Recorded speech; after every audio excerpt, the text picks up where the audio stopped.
मान अपमान। एक दिन कुछ मुसलमान सूफी लोग श्री लाला जी के पास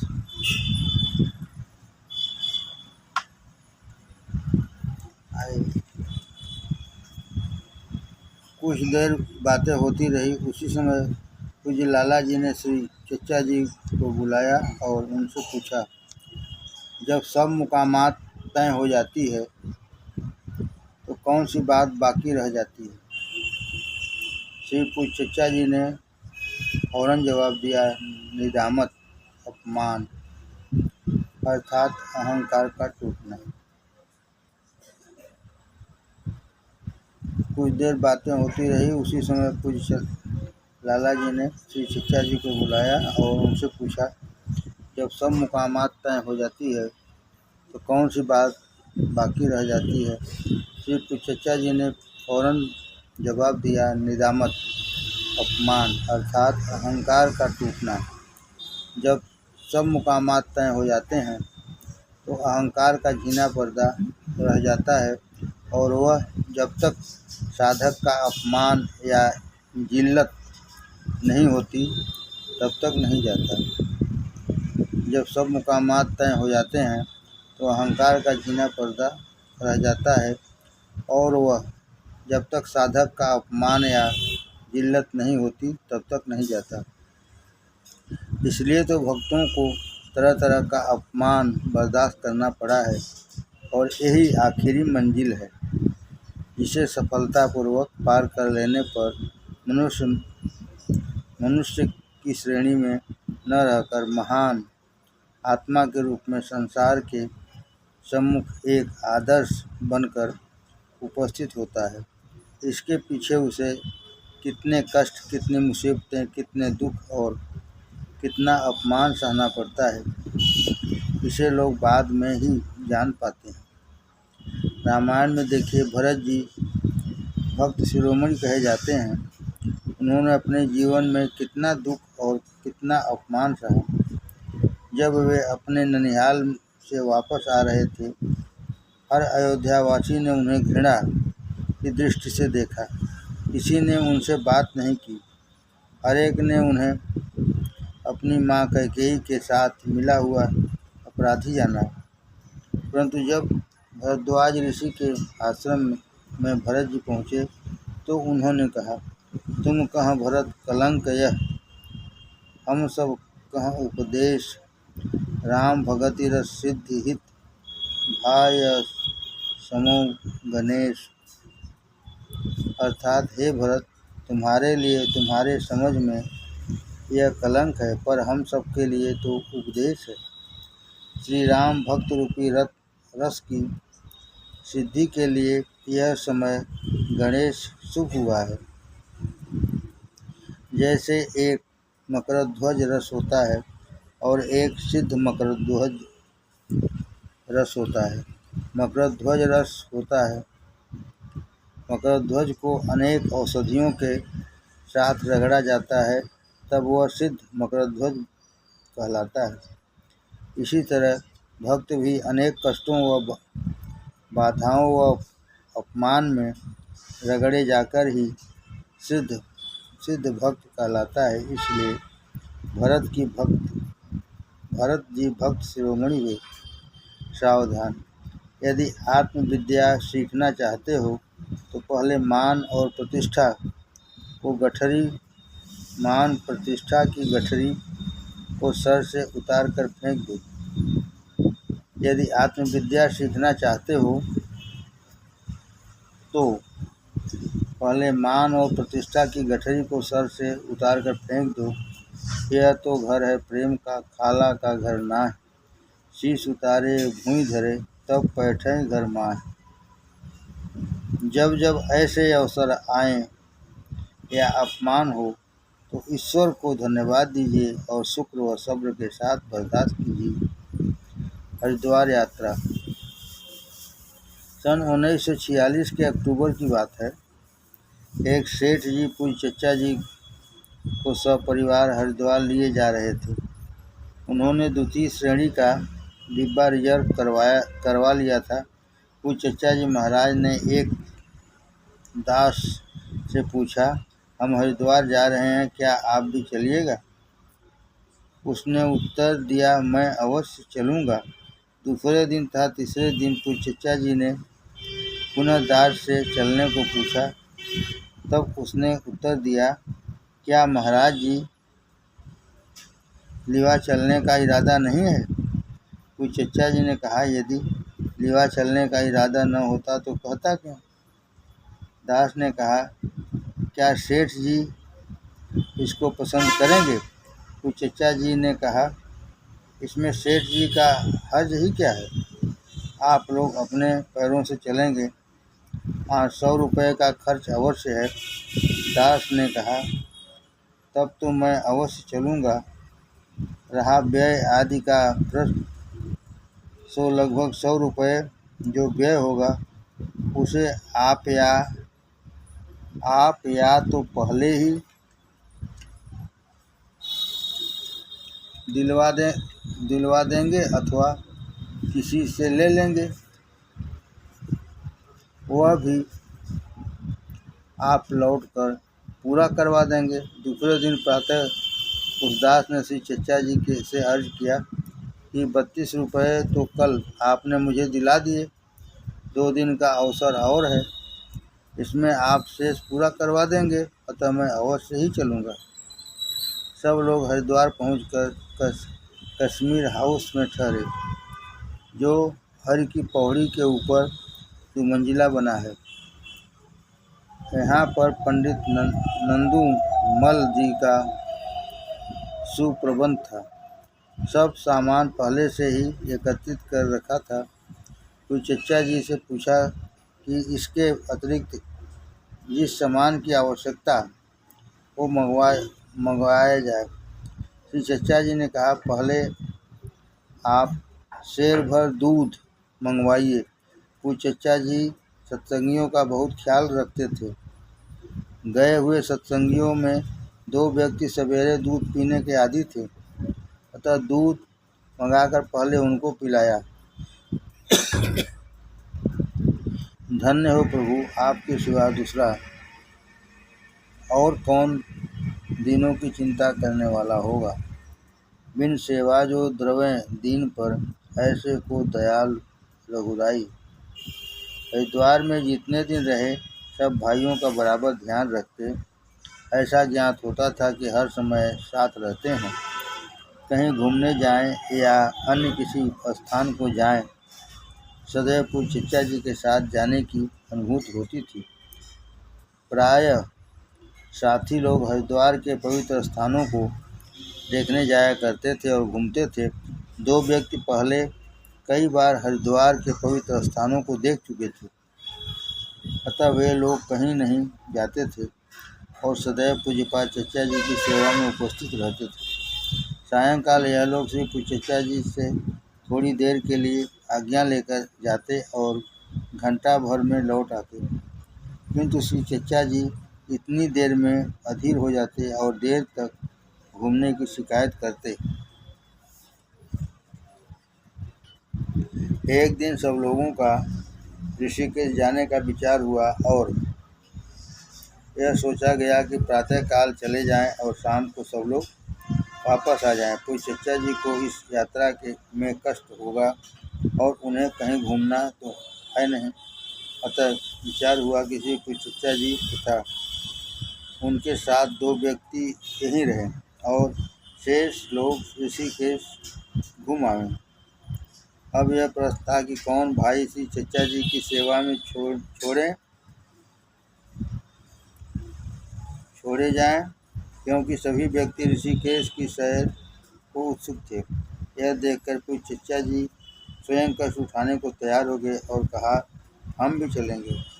ऋषिकेश में पहुंचकर श्री पूज्य चचा जी एवं पूजनीय चाची जी के लिए घाट पर ही विश्राम करने के लिए प्रबंध कर दिया गया और 2 व्यक्ति उनके पास रहे। शेष व्यक्ति लगभग लक्ष्मण झूला के उस पार गए। वहाँ के पुनीत स्थानों को देखने, गंगा स्नान करने और फोटोग्राफी आदि में आनंद आदि में अधिक समय लग गया।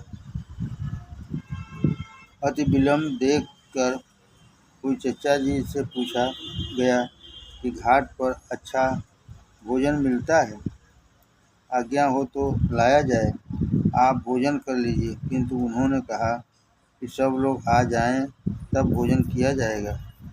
कई बार कहने पर भी महाराज जी ने स्वीकार नहीं किया।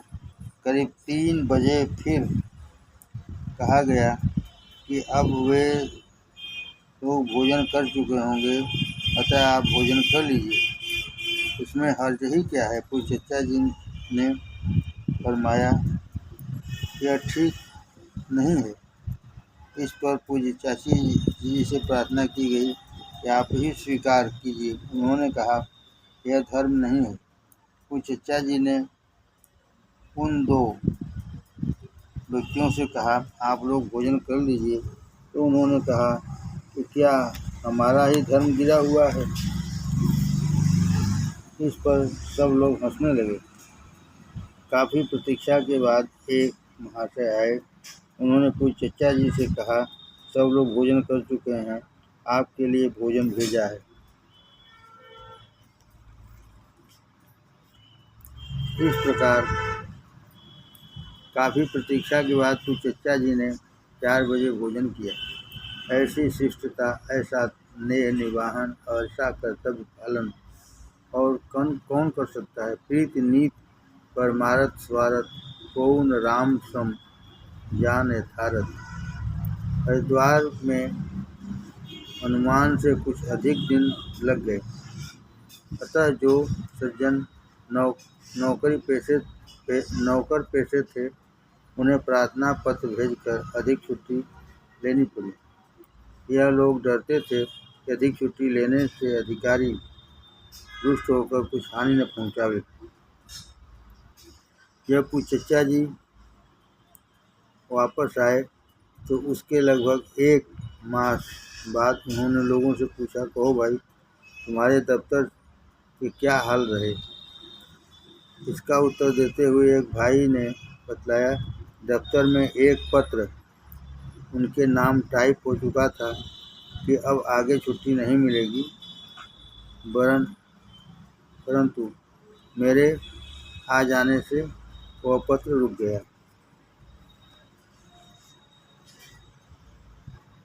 इसके बाद एक डॉक्टर साहब ने कहा कि टीबी क्लिनिक के डॉक्टर छुट्टी पर गए थे और वापस आते ही मुझे उनके स्थान पर काम करना पड़ा, जिसमें विशेष भत्ता प्राप्त हुआ।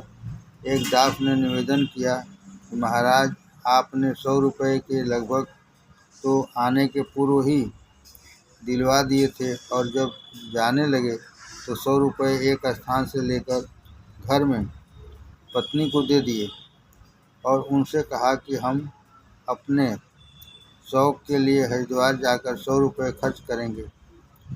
घर में सब सामान आदि तो है ही, इसके अतिरिक्त तुम यह 100 रुपये अपने पास रख लो और जैसे चाहना खर्च करना। इसमें एक सुविधा यह भी हुई कि हरिद्वार जाने की अनुमति आसानी से प्राप्त हो गई। यह रुपया भी इसी मास में अदा हो गया और साथ ही साथ घर का मासिक खर्च सुचारू रूप से चलता रहा।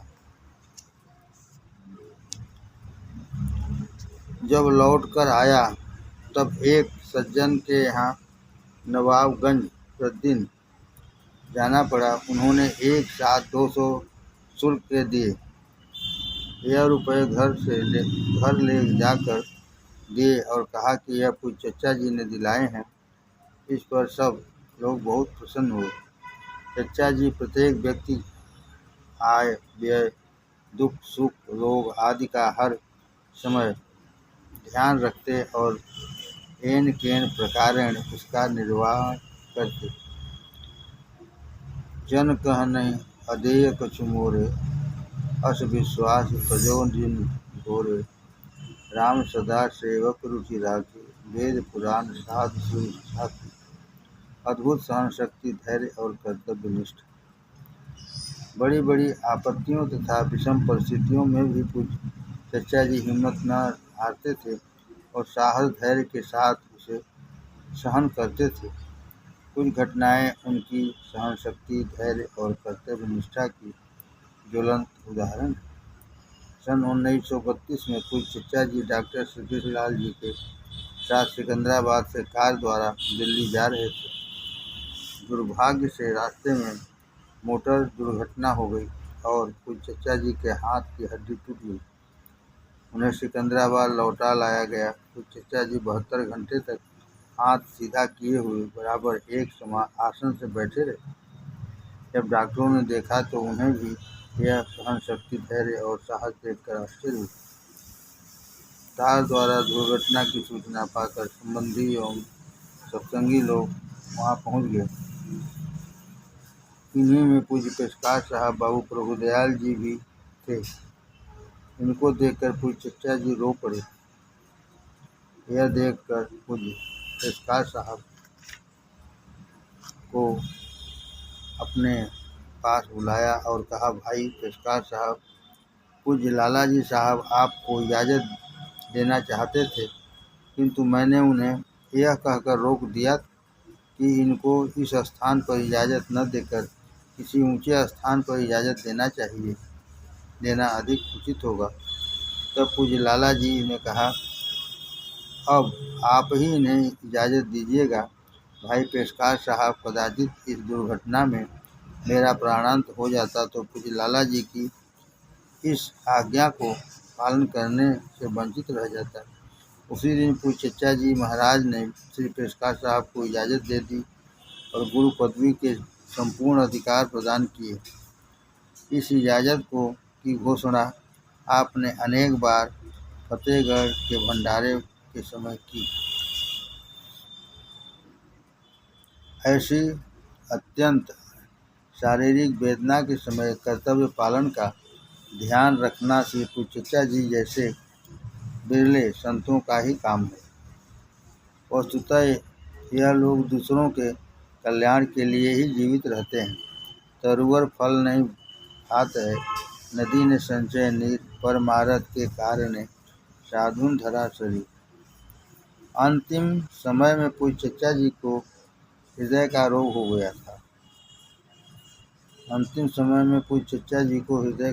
गया था।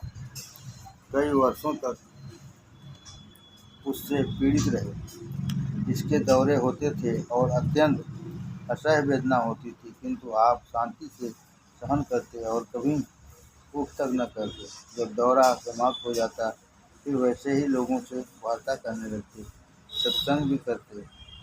डॉक्टरों ने आपको सत्संग कराने से मना किया था, किंतु आप ऐसे दयालु थे, जब कोई आता रुक नहीं सकते थे।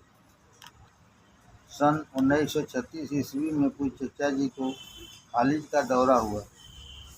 रात को डॉक्टर बुलाए गए। आपकी जिह्वा भली भांत काम नहीं करती थी, बोलने में बड़ी परेशानी होती थी। आदरणीय चाची जी सामने बैठी थी। आपने चाची जी से पूछा, क्या डॉक्टर साहब चले गए?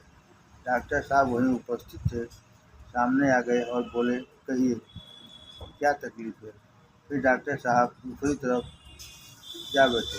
पूज्य चचा जी ने आदरणीय चाची जी से फिर पूछा, डॉक्टर साहब गए नहीं? क्या यही रहेंगे? फिर थोड़े समय बाद कहा, उनके आराम के लिए प्रबंध करवा दो। फिर थोड़ी देर बाद पूछा, क्या डॉक्टर साहब के आराम का प्रबंध कर दिया? यह वात्सल्यपूर्ण वार्ता सुनकर डॉक्टर साहब सामने आए और कहा, आप हमारी चिंता न कीजिए, आप निश्चिंत होकर चुप रहिए। ऐसी विपत्ति के समय भी अपनी चिंता न करके दूसरों की चिंता करना पूज्य चचा जी की शिष्टता, सहनशीलता और हृदय की कोमलता का ज्वलंत उदाहरण है। ऐसा गंभीर और विशाल उनका हृदय था। मोटर और ट्रेन की दुर्घटना। हमारे एक परम मित्र और गुरु भाई लिखते हैं, मैं इलाहाबाद से मोटर खरीदने बनारस गया था। वहाँ से कार खरीदी और 3-4 हज़ार रुपये का और सामान खरीदा। रात्रि के 8 बजे कार द्वारा जब मैं वापस आ रहा था तो हड़िया स्टेशन के करीब एक रेलवे क्रॉसिंग के फाटक से, जो लोहे की जंजीरों से बंद था, कार टकरा गई।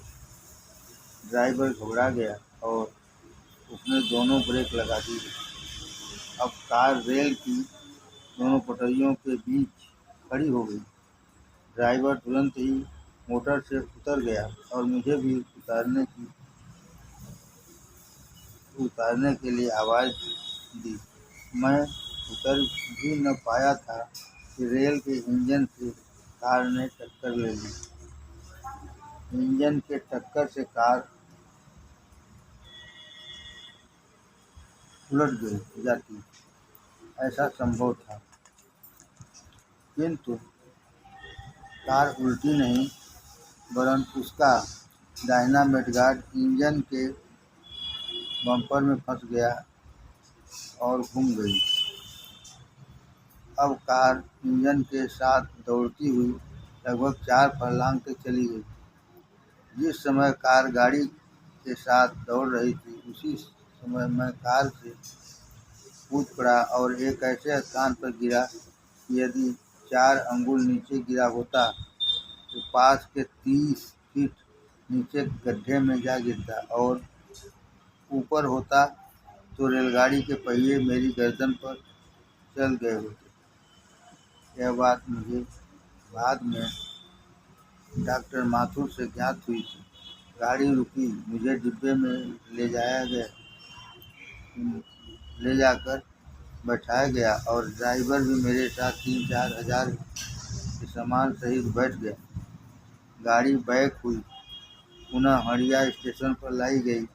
श्री पुर चचा जी महाराज मेरे साथ हैं, ऐसा मुझे अनुभव हो रहा था, और जो कुछ मैंने महसूस किया उसके लिए आज तक तरसता हूँ। ऐसा अनुभव हुआ मैं फूलों की सैया पर लेटा हुआ हूँ, शरीर बहुत हल्का है, शांतिमय रूप से एक मस्ती की दशा में विचरण कर रहा हूँ। यद्यपि चोट बहुत गहरी और असह्य थी। मेरे दाहिने हाथ की हड्डी के 3 टुकड़े हो गए थे, सर चलनी हो गया था और सारा शरीर विक्षत था। स्टेशन पर मेरा बयान लिया गया और हड़िया अस्पताल में भेज दिया गया। कंपाउंडर उस वक्त मौजूद नहीं था, इसलिए डॉक्टर साहब ने स्वयं पट्टी और आदि बांधी और कहा कि यह कंपाउंड फ्रैक्चर है। मैं शांतिपूर्वक सोया। दूसरे दिन सुबह मैंने डॉक्टर साहब से इलाहाबाद जाने की आज्ञा मांगी। उन्होंने उत्तरदायित्व पत्र भरवा कर मुझे जाने दिया।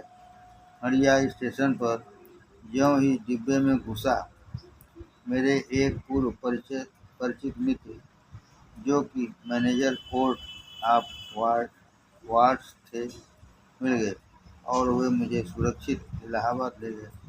मैं यहाँ से सेवा समिति अस्पताल में पहुँचा। वहाँ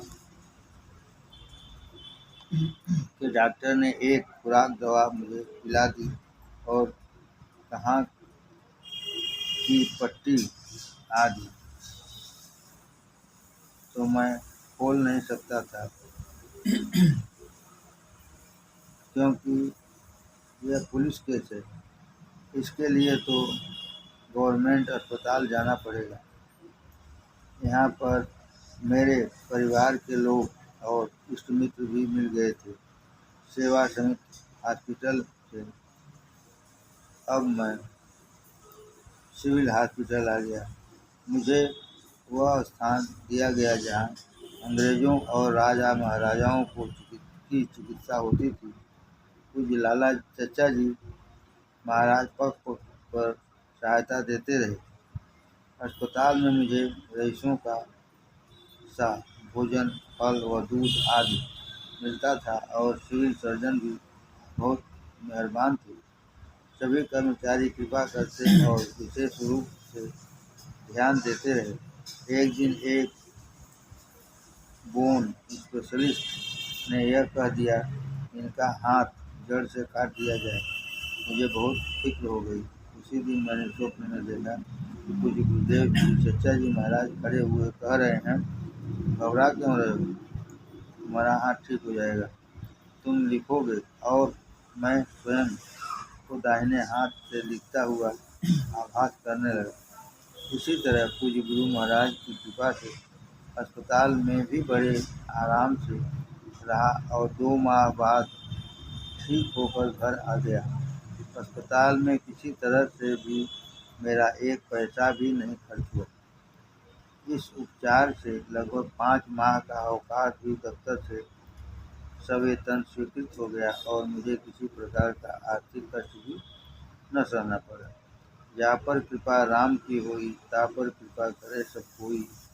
जिस प्रकार माता अपने बच्चों को गोद में लेकर उसके फोड़े का ऑपरेशन डॉक्टर से कराती है, उसी प्रकार हमारे गुरुदेव महाराज ने मेरे कुटिल कर्मों के कुसंस्कारों को गोद में बिठाकर बहुत सरलता से भुगतवा दिया। धन्य हो प्रभु, तुम्हारी जय होए।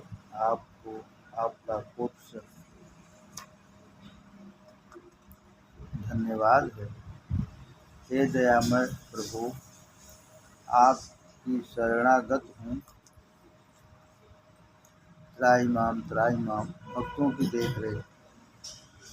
एक दिन एक सत्संगी भाई श्री पूज्य चचा जी महाराज के यहाँ से करीब 9-10 बजे रात्रि में सत्संग के बाद प्रणाम करके जब घर को चलने लगे तो श्रीमान चचा जी महाराज ने फरमाया कि मैं आपके लिए दुआ करता हूँ। यह साहब ठहर गए और सोचने लगे, पर कुछ समझ में न आया। फिर प्रणाम किया। आपने फिर वही कहा कि मैं आपके लिए दुआ करता हूँ।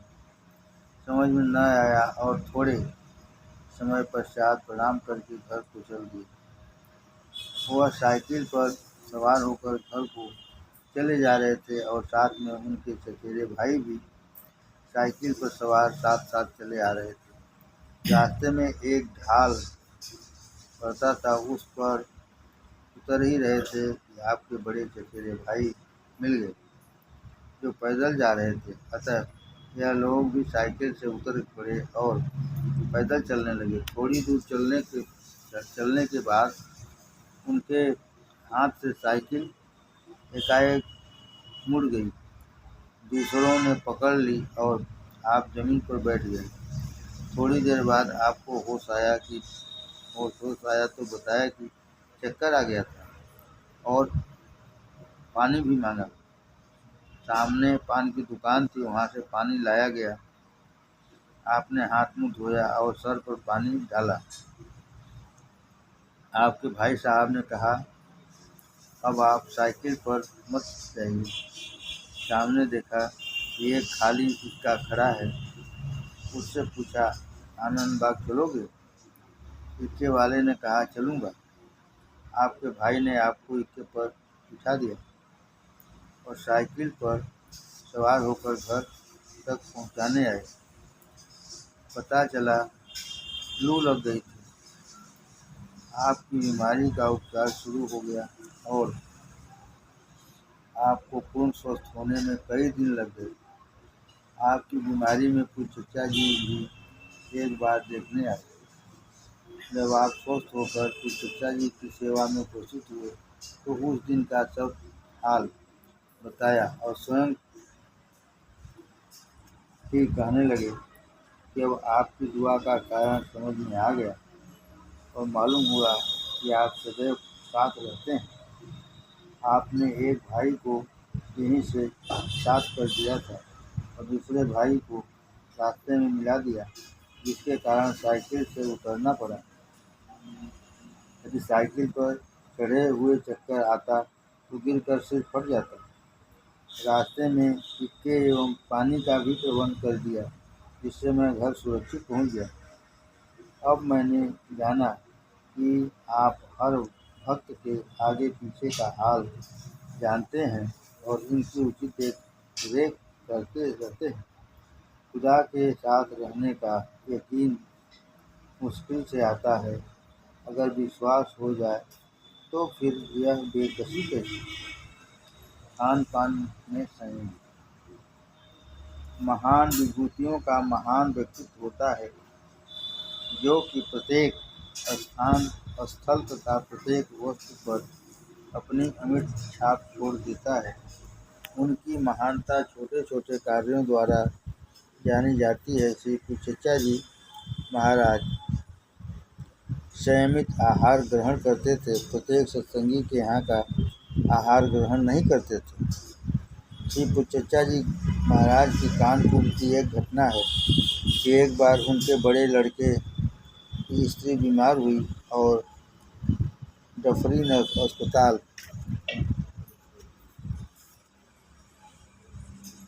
में प्राइवेट वार्ड लेकर ठहरी हुई थी। कुछ चचा जी वहीं गए हुए थे।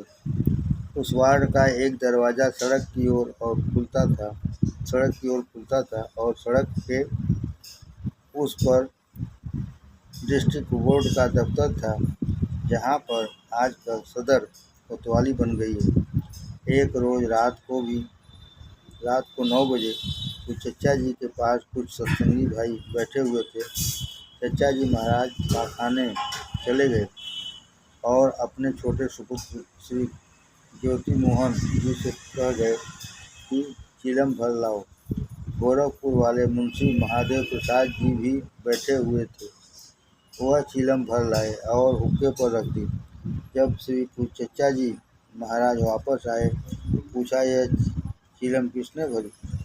पहले तो लोग चुप रहे, पर बाद में डरते हुए मुंशी जी से कहा, मैं भर लाया। मुंशी जी ने कहा, मैं भर लाया। श्री चचा जी ने प्रश्न किया कि आप आग कहाँ से लाए? तो मुंशी जी ने सड़क की ओर संकेत करके कहा कि वह दहकते हुए कोयले पड़े हैं, वहाँ से लाया हूँ। चचा जी ने कहा, आपने किसी से पूछ लिया था? मुंशी जी ने कहा, डिस्ट्रिक्ट बोर्ड के दफ्तर में आज इलेक्शन वालों की मीटिंग थी। उन्होंने जाड़े की वजह से एक बड़ी अंगीठी जला रखी थी। उनकी मीटिंग समाप्त हो गई और अंगीठी की आग को सड़क पर डालकर चले गए। अब इसका कोई मालिक नहीं है, इसलिए मैंने किसी से नहीं पूछा। वह बेकार सड़क पर पड़ी थी। श्री कुछ चचा जी ने कहा, भाई कोई चीज़ कहीं बेकार पड़ी हो, उस सबके मालिक आप हैं? कुछ चचा जी ने कहा, भाई कोई चीज़ कहीं बेकार पड़ी हो, उस सबके मालिक आप हैं। सब लोग चुप हो गए। जब तक चिलम दोबारा भर कर न आई, आपने हुक्का नहीं पिया। आप इस प्रकार दूसरों की वस्तु प्रयोग में लाने से बचे रहते थे।